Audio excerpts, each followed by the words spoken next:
See, we have to understand God's ways are not our ways. His thoughts are not our thoughts. That we cannot begin to comprehend what God is trying to do.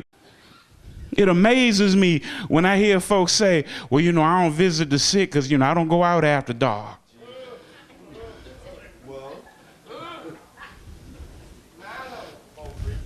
Or the other good excuse, well, I would, but you're not going to work this overtime. I got a job.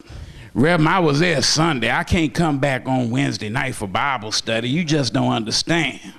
See, we get so wrapped up in the security. I can't go to church too many times. My friends might think I'm not cool. I ain't just talking to young folk there.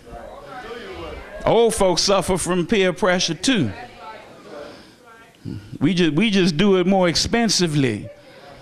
We have to understand that the sacrifices that God calls on us to make, sometimes it's not a comfortable situation. Sometimes we don't know how it's going to turn out. We don't know what the door is going to find when we open the door. We don't know what the future may bring. But if we're going where God tells us to go, if we lay down what I want to do to be what God will have me to be, I'm trusting and believing that God will take care of me.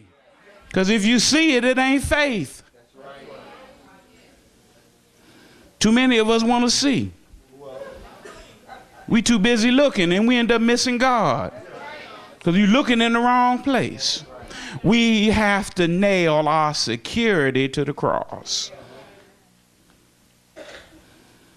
Third thing that we got to nail to the cross. You got to nail yourself. You got to nail your security.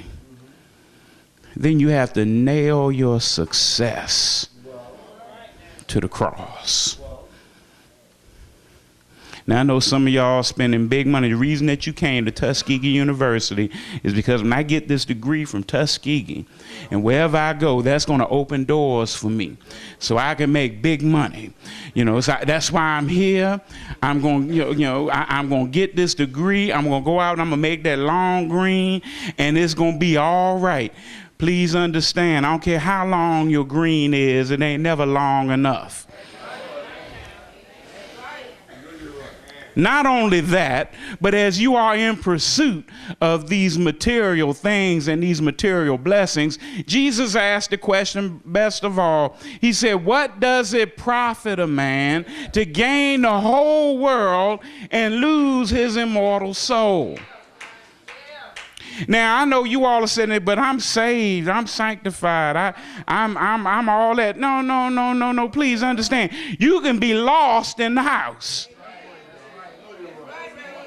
Oh, I don't understand, preacher. What are you talking about? If you at the point in your life where the most important thing is your stuff, how much money you got in the bank, how much money you make, then that will begin to influence your decision-making process, that you'll come to the point where you got to choose between serving God or making money, and you might end up, well, the Lord understands. No, he don't understand. Don't tell that lie. Don't fool yourself. You know, parents, well, I got to make this money. I got to take care of my children. Your children need to see your face. You need to lay hands on them every now and then. And y'all know what I'm talking about. You cannot assume that they're going to be all right when I bring this money home. It's amazing to me how folk think that if they just bestow material things on folk, that show that they love me. No, that show they probably ain't got no time for you. That's why they throwing all this stuff your way.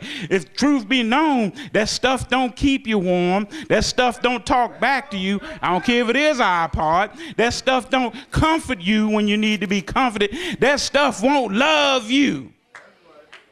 It's just stuff. Let me say one more thing. I don't care how much bank you got, how much stuff you got, how much bling bling you got, you ain't taking none of that with you when you go on the other side.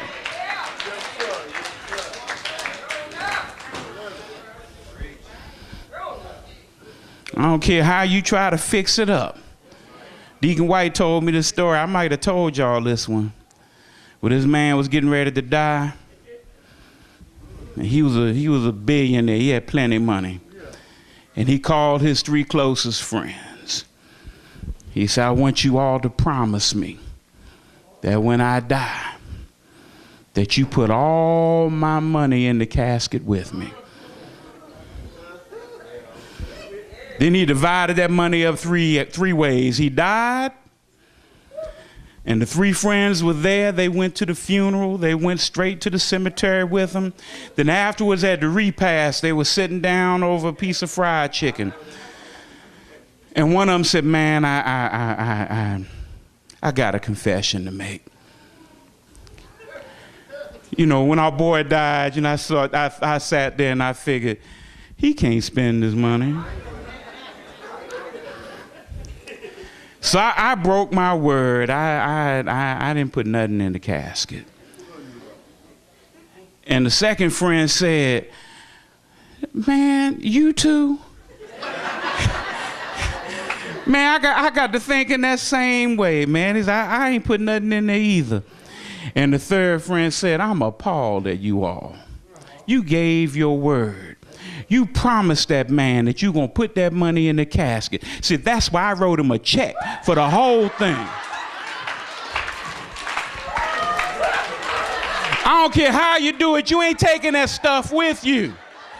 The only thing that you're taking into the presence of God, the only thing that you're taking into the kingdom, the only thing that you will enjoy for eternity are the relationships that you establish down here.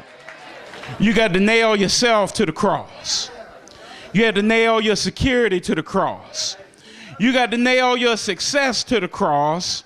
And then finally, you got to nail your status to the cross.